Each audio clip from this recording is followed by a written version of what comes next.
Hey guys, welcome to another episode of the Doctor and the Dork. This is Frank here with our co-star Olivia. Hi everyone. He struggles every time. I do. I always get to the co part and I can't think if it's hostess or co-star or just the other podcaster. I think it's because I asked you one time if you could pause so I could say hello, and then you're just so focused on remembering to pause. Yeah. But anyway, welcome to episode 15, guys. We're excited to be here with you.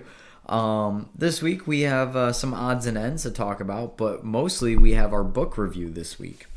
So what we're looking at is we'll talk over our week in review, we'll go into our book review, and then we'll hit our Doctor and our Dork segment. But Olivia, you got any comments about our week in review? No, so we went camping again this weekend. It was fine. We seem to do that a lot. It was cold. There were a lot of noises in the woods. Only the second night, though. My city girl really comes out when we camp, I think. I like being out here during the day, and then once the sun goes down for over an hour, I'm like, I'd like to go inside now. Truthfully, guys, so it got dark at 7:30. I mean, we're in the woods, so there's not a lot. I mean, we're nestled between two hills, and so there wasn't a lot of light as it was. And then as soon as it got dark, the wind must have kicked up a little because there were acorns dropping everywhere from 60-foot trees, and they were just making the loudest noise possible. They were very loud. So, but we had a good weekend camping. We went out this weekend. We went out Friday a bit earlier than normal, but not terribly. We got out there for 3 o'clock-ish? Yeah, I'd say so. Yeah, right around 3. And we got out there for a special occasion. It was our buddy Sean's birthday. He turned 27. Happy birthday to you. Oh, God. So, happy birthday, Sean. Thank you, Jody, for helping us set that up. Because honestly, we're all terrible friends and would have completely forgotten had nobody told us. So, but yeah, so no, we had a good weekend. We were ripping the quads pretty hard this weekend. My quad's really not that loud. I got this little Polaris 300. It's more of a UTV than a ATV. And Matt, though, our buddy Matt Corey, he... Yeah, I'm sure they remember a couple weeks ago when you shat all over his quad and you said, but good quad. Good quad. Quality quad, guys. Except for that exhaust. That exhaust is just hellish. That thing is... I mean, we go up there with chainsaws, and we'll run 2 chainsaws at the same time. Quieter than that quad, I bet. And for sure quieter than his quad. Enough so we think we ticked off some of the neighbors. So, yeah. Sorry, Dobus, if you listen to this. All right, guys. The other birthday we had, actually, before I just skim over that, was Brian and Aaron. It was Aaron's 30th birthday. So, happy birthday to you, Aaron. Happy birthday to you. What a singing voice you have, babe. So happy birthday to Erin. She invited us all out to an orchard, which we felt bad that we didn't get to really stick around because we had to get back to Sean's. Oh, God, guys. Oh, yawning on the podcast. Yawning. You're bored? Oh, my God. Yeah, I'm just so tired of this. No. So, I've been very yawny today. But, yeah, so happy birthday, Erin. Other than that, I don't think we really had much of a week in review. I just have a side note to add on our weekend review. The dog's 2 doors down. I cannot handle all that yelping sounds that they make. God, it's yeah. very alarming.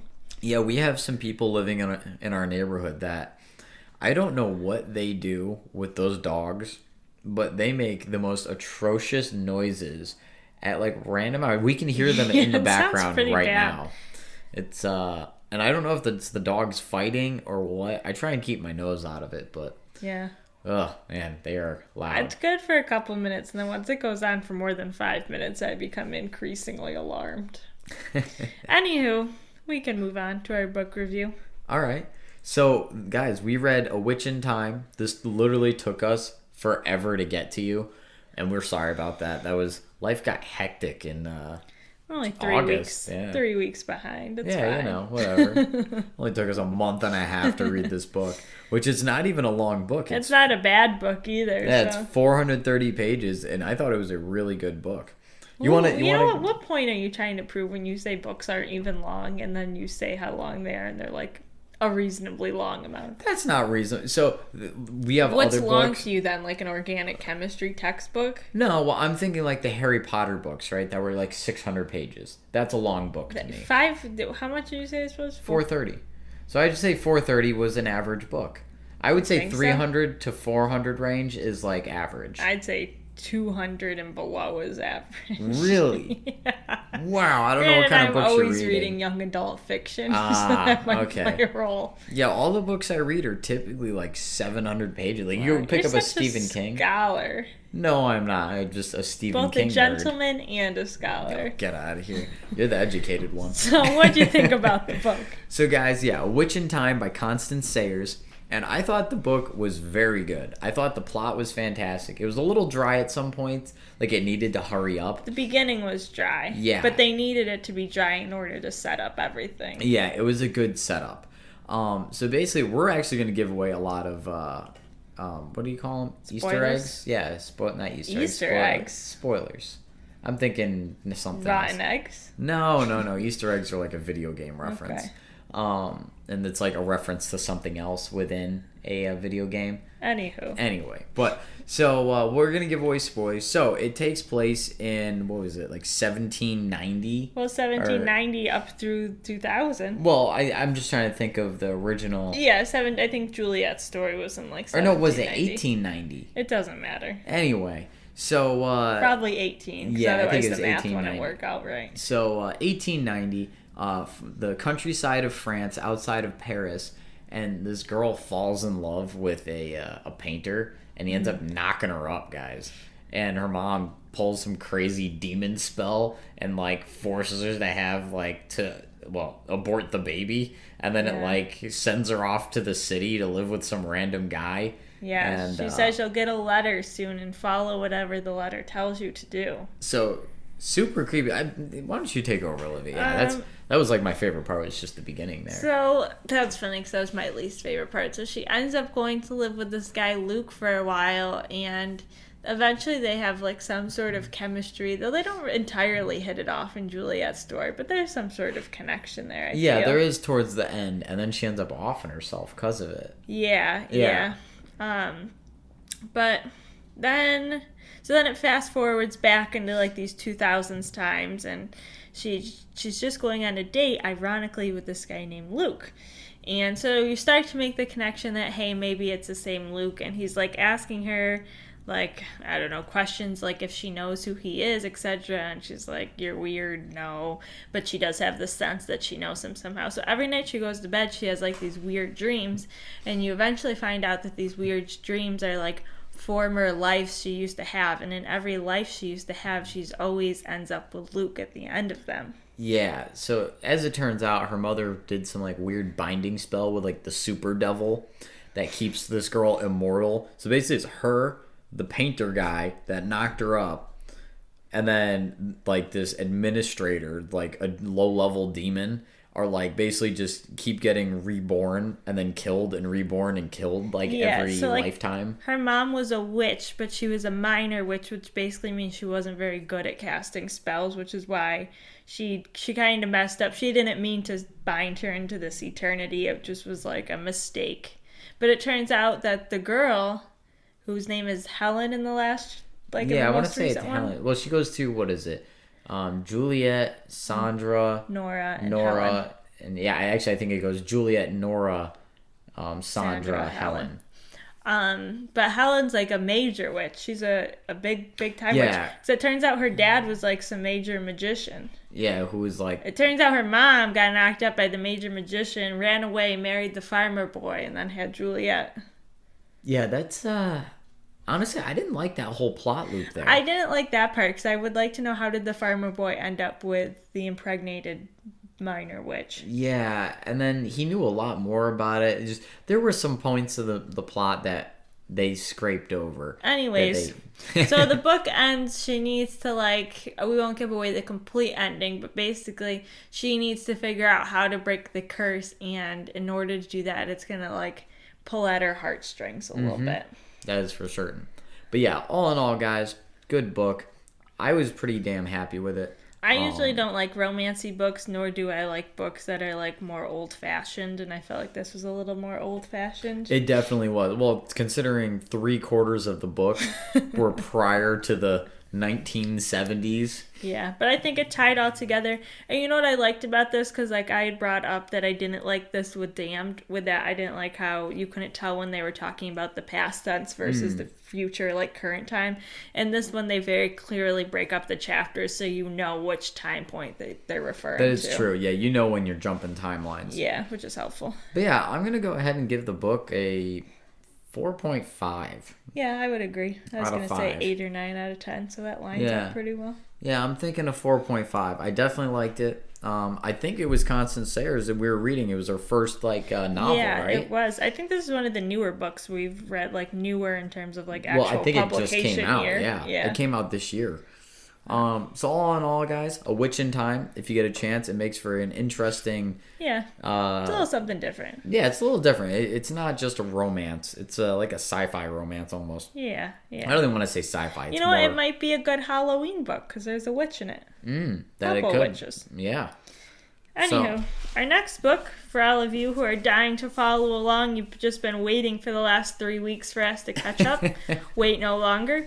We are going to be reading The Girl on the Train, which some of you may have read because it's actually a more popular book, I feel. And it's now a major motion picture, which I love reading books that have movies. It makes it all the better. And you know what's crazy is very few times have I ever considered that the movie was better than the book. And I'm excited to see if at least if it breaks even. Yeah, because I've actually heard the movie's pretty good. Yeah, so I'm kind of interested. They had a couple of famous actresses in it, so I'm kind of interested to see how the movie did. Shall I briefly read the summary of this book? Go ahead and read it. All right. Every day, the same. Rachel takes the same commuter train every morning and night. Every day she rattles down the track, flashes past a stretch of cozy suburban homes, and stops at the signal that allows her to daily watch the same couple breakfasting on their deck. She's even started to feel like she knows them. Just and Jason, she calls them. Their life, as she sees it, is perfect, not unlike the life she recently lost. Until today. And then she sees something shocking. It's only a minute until the train moves on, but it's enough. Now everything's changed. Bless you. Oh my God. All right. Now everything's changed, guys. Unable to keep it to herself, Rachel goes to the police. But is she really as unreliable as they say? Soon she's deeply entangled, not only in the investigation, but in the lives of everyone involved. Has she done more harm than good? I don't know, guys. Has Olivia done more harm than good? I really thought I'd be able to power through, and then I knew I couldn't stop it. You should have seen the look on her face just now. She tried so hard to stifle this sneeze, and then it all just came crashing down all at once. I didn't know if I should try to stop the pod or just power through. I think it's good shtick. Yeah, no, it'll be funny. I'm sure everyone will be like freaked out when they hear that. That's you! Just blast through the freaking Sorry speakers. for your ears if you're listening with headphones. But the the book is by Paula Hawkins, guys. It's The Girl on the Train. And we will hopefully have this one done a lot faster than the other book. Hopefully we can actually kind of make up some time and get back on track. Now don't forget, support your podcast. That is true. By visiting audibletrial.com/Doctor and Dork to get your free 30-day trial of Audible, guys. Keep in mind, this is a great way to keep along with the books. We really appreciate you guys signing up. And it's a free trial. So worst case scenario, you go out, you try it, you hate it, and then you get rid of it before they charge you. I mean, we do that with every other free trial in the world, don't we? Are you using somebody else's account? Go create yours for 30 days and then delete it. Yeah. I don't care. You'll get a free book. And you can pick up A Witch in Time or The Girl on a Train. We think. So, yeah. Wait, what? Maybe? I don't know. Is the Witch the Witch in Time on there? Yeah, they got like almost every book I've ever read. Of course it's on. Just totally sign up and let us know. No, seriously, guys, thank you for the support. If you sign up, great. If you don't, sign up anyway. I think that's it for that. Are we going to be posting any pictures of camping? Yeah, Do we have any good ones? I'll post some pictures from camping. All right. And then I don't think we have any other relevant pictures. Yeah, I don't think we have any other relevant week in review stuff, honestly. No. We're still living together. Yeah, still a couple. We haven't killed each other. Not yet. Our plants. Specifically Olivia's plants, guys. Thank you. Tell them about the tomatoes. The tomato, I feel like we planted it just over a week ago. And you planted multiple, because I'm seeing like 6 tomato stalks, guys. So my mom gave me a bunch of tomatoes from her garden, and as I was chopping them up, I was like, why don't we just use seeds? I had that and a cucumber from the store, and I was like, why don't we just plant seeds that we already have? And the cucumber didn't go out, but the tomatoes are flourishing. These things are on steroids, guys. Yeah. It's probably the Arrow Garden and the actual steroid plant food we're putting in them. But if you guys have never seen an Arrow Garden, I highly recommend it for like small herbs. I'll post a picture of ours. Yeah, we're debating what to do because it's not good for plants that grow really big. But if they grow like short and round, I guess like herbs wise, like they're fantastic. Also, if anybody knows any recipes that use Thai basil, keep a girl posted. Yeah, or just, does anybody want basil? Please, God, take it. We need to get rid of all of it. Anyways, yeah, I think that's about it for our week in review. I think that's about all we got. Why don't you do your segment next? All right, I'll do my segment. So, guys, as soon as we did last week's podcast, Microsoft came out and announced that the Xbox Series X will be $499. We had it only in speculation, but now it's official. We had the Xbox Series S, which is the small version, for $299. We have no further news on the PS5, other than that there's like I wrote down a rally, but it's not a rally. It's an online showing. It's going to be like a virtual showing they're doing to like show all the new stuff they're bringing with it. Mm-hmm. But it's highly anticipated that now that Microsoft has gone ahead and just given away their prices, that Sony's going to just finally come out and reveal theirs. Because it was really like a game of chicken of who's going to reveal it first so they could try and undercut each other. But not really, because there's no way PS5 is going to undercut them. No, there's no way. So, but I'd laugh if they came in at like $498, just $1 cheaper than Xbox. Maybe. But anyways, guys, so tomorrow, 9/16/20, so September 16th, guys, there should be a PS5 online virtual seminar thing. You know what I bet they'll do? I bet they'll make the price less than if you bought the Xbox X and the Xbox S. Ooh, I bet they'll total that price and they'll undercut it. Yeah, I bet. I don't know. We'll find out. I'm hesitant to see what they're gonna do, because they've really dragged it out. So I feel like they're hiding something. Is the pre-ordering and the pre-ordering never came out. Wow. We're still waiting. That's what I'm saying. I feel like they've got an ace up their sleeve that they're really gonna crush Microsoft with. They don't have any PS5 right That, or they are in fact... I'm going to start the conspiracy. PlayStation 5 is not coming out this year. All right. You heard it here first on the Doctor and The Dork. Oh my God. I don't support that statement. All right, guys. So if you guys have Disney Plus and you're a Star Wars fan, much like myself, then you watched The Mandalorian Season 1. And it turned out to be amazing because you had Baby Yoda. And you had a Mandalorian bounty hunter. So there is that came out. So that was like a whole thing. Great series. They finally released the teaser trailer for Mandalorian Season 2, guys. We don't have a release date. We just have a teaser trailer. But if you haven't seen it... Is it a cartoon? No, it is like a live action like TV series. Oh. Okay. Really cool, honestly. Very well done. They've pumped a lot of money into it. Surprised you didn't put The Boys on the list. So... Well, The Boys is great and all, but it's super graphic. If you guys haven't seen it, The Boys... 18 plus, please. Yeah, it's bloody and very violent and overly sexual. And, it's over the top. It came from, I believe, a Dark Horse comic called The Boys, and it's very, very graphic. But I love it. It's a good series, but definitely not for the faint of heart. Definitely for like some diehard comic fans. All right, guys, to keep this moving along, I have 2 other things. One, Verizon bought track phone. Now, I haven't seen a track phone since I was like, I don't know, I 18. feel like this is not new news. No, it's new. They completely bought out track phone.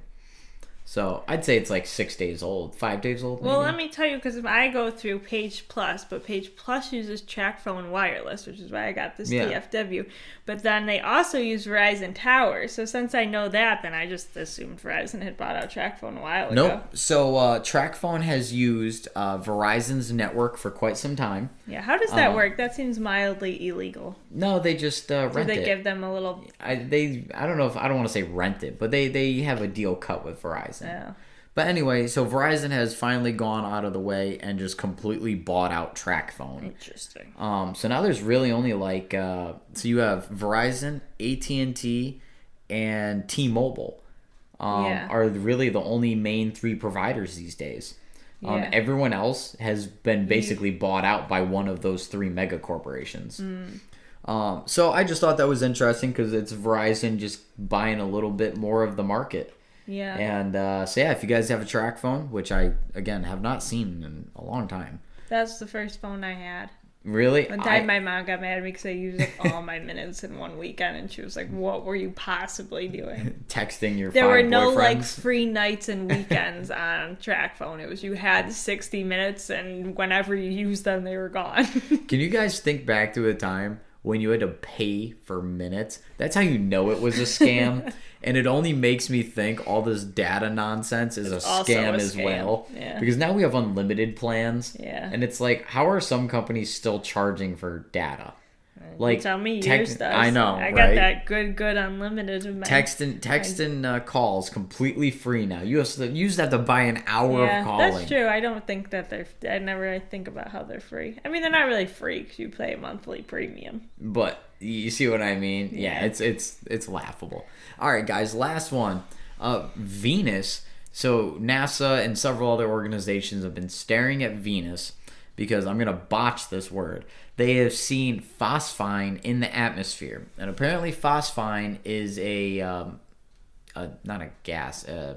Molecule? We'll go with a molecule. I don't want to say Chemical? matter, but it's I guess you could say a type of matter. But anyway, they found it in Venus's atmosphere. Normally that is given off by organic life. Now here's the thing though. Is Venus, its surface temperatures are upwards of like 800 degrees. Sure. We've sent several probes to the planet and nothing ever lasts more than a couple of hours. Well, there's some, I don't remember very much of my biology class, but there's one type of things. They're not viruses, they're not bacteria, but they're called extremophiles, and they live in either extreme cold conditions or extreme hot conditions. Oh. So I wonder if it's one of those things. But extremophiles is just one type of this thing that I can't remember what their name is. Oh, that's interesting. Yeah. But yeah, so needless to say, they have found phosphine in the atmosphere, which means absolutely nothing to me other than it's a byproduct of organic matter, of living matter.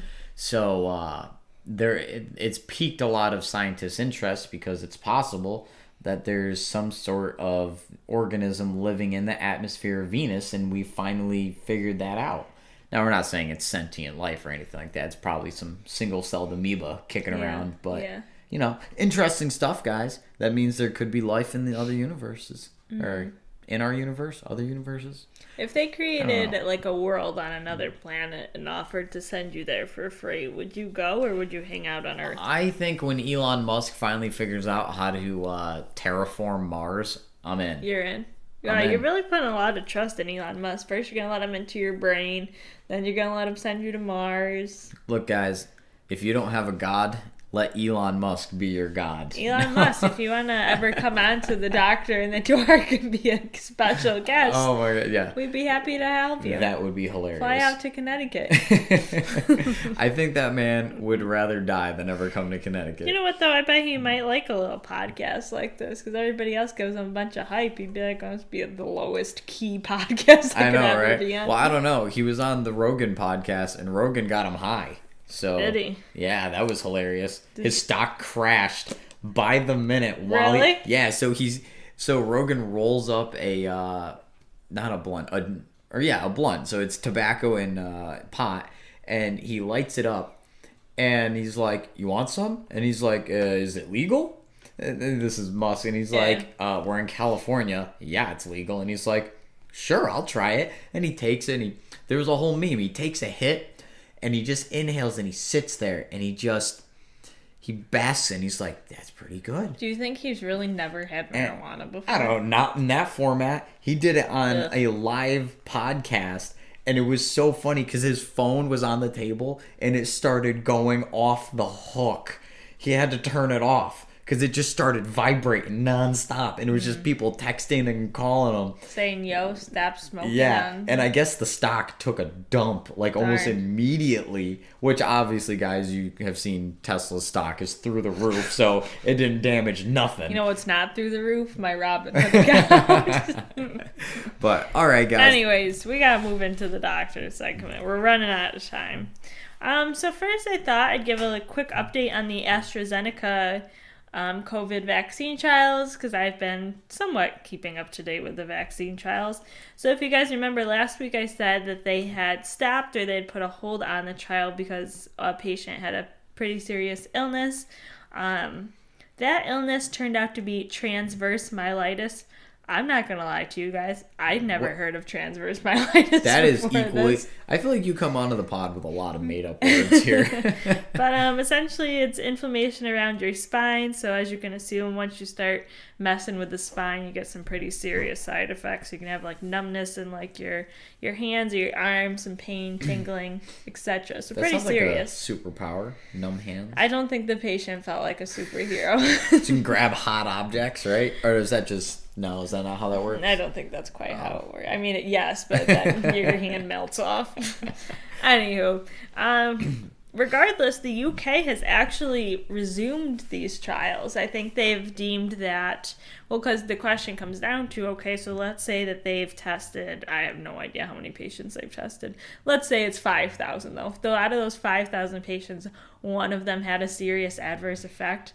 Are you willing to have that 0.1% risk to potentially stop a global pandemic? Worth it. You know, that's the question. The U.S., on the other hand, I don't believe has resumed trials quite yet. I read that the NIH was still really considering how they wanted to handle the trial at this point. So, well, there's probably like, I don't know, you can talk to it, but isn't there like 3 other companies doing a different drug? Yeah, there's a bunch of other companies that have ongoing thing. I think right now Pfizer's really been the one I've been seeing a lot in the news, but I also think that might be because they have a lot of marketing, because I know Moderna initially had the lead, and I haven't heard as much about them anymore, but they also might be doing like a little sneak attack where they're just not.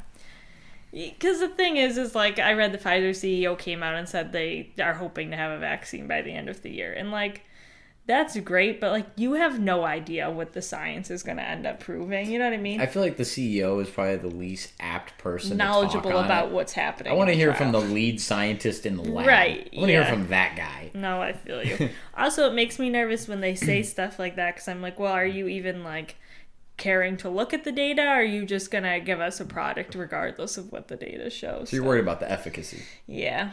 But regardless, I guess that's what the FDA is there for. The other thing I wanted to talk about is I read this interesting article today that's less kind of pharmacy related, but I still think is interesting. So there's this research presented at some conference. I couldn't find, it doesn't look like the whole article is available yet, so I don't have a ton of details on the trial. But basically it was a study that looked at obese patients over the course of, I want to say, 4 to 8 years, and they looked at patients who were intentionally trying to lose weight over this time. And then they split up the group to those who lost less than 10% of their body weight and those who lost 10 to 25% of their body weight. Okay. And they kind of looked at how that affected different disease states or your chance of getting certain disease states. So basically they found patients who dropped 13% of their body weight had the following benefits. They had a 40% decreased risk of diabetes, and then about a 20% decreased risk of high blood pressure, high cholesterol, and sleep apnea. So I think that's a pretty big deal. So if you're talking 13%, let's say you were 200 pounds, we're talking loss of 26 pounds. What I don't know is, like, was that 26 pounds over 4 years? Was it in a year? That I don't know. And that doesn't seem too bad, 26 pounds. But that's what I mean, to decrease your risk of diabetes by 40%. I think that, to me, is a huge deal. So they were basically saying that maybe, and I don't think anybody's going to be surprised by this, but we really need to be trying to tack on the actual issue at hand rather than treating all of the symptoms at hand. You know what I mean? I got If you can drop, and that's the thing, is I feel like a lot of, because they looked at all obese individuals, so we're talking about people who are just 50 pounds over their weight, and we're also talking about patients who are 300 pounds over their weight. They looked at any BMI class. You could have been very obese or just mildly obese. So regardless, if you just lose 13% of your weight, you can decrease all of these risks for so many different things. I mean, I feel like that's actually... I'm surprised doctors, I guess general doctors haven't really hit that more across the board. Because I feel like you're more likely to go to a doctor and be like, hey, I got high blood pressure and this, and they give you a medication rather than go, hey, why don't you lose some weight? I think... Like, why don't you... Here's a gym membership. Here's a prescription to the gym. I'm sure there's a lot of theories on this. I know a lot of people would say, oh, it's big pharma. They're getting kickbacks from pharma companies. And I would venture to say that's probably 10% true. What I think it is more is that they don't have the time to really sit and educate the patients, and that they probably just ran into so many patients who, like, either don't want to, don't care to, but I don't know. I'm discouraged by that because I don't think the patients truly understand, one, how much of a difference it will make, and two, if you're severely obese and your doctor is telling you got to lose weight, you're going to go and you're going to look at the person, the skinny girl sitting next to you in class, and you're thinking you need to get down to her weight. Oh, and I yeah, think what this study twig. is showing you, you don't. You just need to lose some of your weight, and it could actually really help. Well, a healthy way. Like, I know a lot of people, like, there are very few people that their healthy weight is 250. You'd have to be like 6'6" Yeah. for your healthy weight to be like 250. Yeah. And there are people out there like that. Sure. But like, you know, my father, he was up around 240, Yeah. and he's 5'4", and he recently got down. I want to say he was at like $188. Yeah. Last time I talked to him, Yeah. he went on his own little weight loss journey here. And he's lost like 60 pounds. Yeah. And I ask him every time, and he's like, he feels better. He just, across the board, he feels better. I don't know a single person that regrets losing weight to a healthy weight. Yeah. And I don't know anyone that's lost weight to an unhealthy point, but I'm sure there are plenty out there. Yeah. And that's a problem in and of itself. Yeah. But I feel like you really, to go from one extreme to the other is very unlikely. Yeah. You know? So I don't know. My takeaway from this is, like, just chug away a little at a time. You know what I mean? 13%. You can do it. Over the course of a year, you got 26 pounds, let's say. It's hardly 2 pounds a month.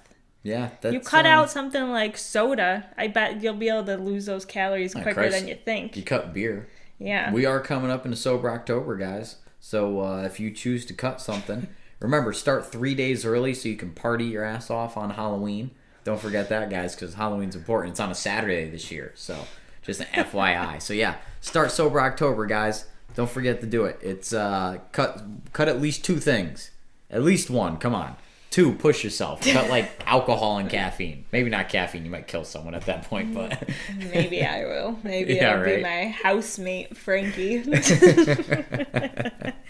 No, but I think that's really all we got today. I wanted to give a quick shout out to my little brother, Sully, who started kindergarten today. does he listen? Maybe if my mom has it play. But yeah, you got anything else important to say? No. Our new diehard listener would be Jotty. Oh, I was gonna say we should shout get out to Jotty. you, Jotty. I know you'll be listening to this later. Thanks, Jotty. Have a good night. Enjoy work. And hey, guys, thank you to everyone who listens. If you ever want us to give you a direct shout out, write into us at the Doctor and the Dork. Don't write into the Doctor and the Dork. Write into doctorandDork@gmail.com. And let me tell you, that is the email, because one day I texted Darling Frankie and I said, yo, should we do the Doctor and the Dork at gmail.com or Doctor and Dork at gmail.com? And he recommended Doctor and Dork at gmail.com. So here we are. That's why that's the name. Guys, I'm a terrible podcaster. I'm sorry. Thank God for Olivia. Our Instagram to match is Doctor and Dork as well. Don't forget, go sign up for a free Audible account, audibletrial.com/Doctor and Dork. He throws daggers with her eyes at me. And I think that's it. I think that's it, guys. See you next episode. All right, Bye. bye, everyone.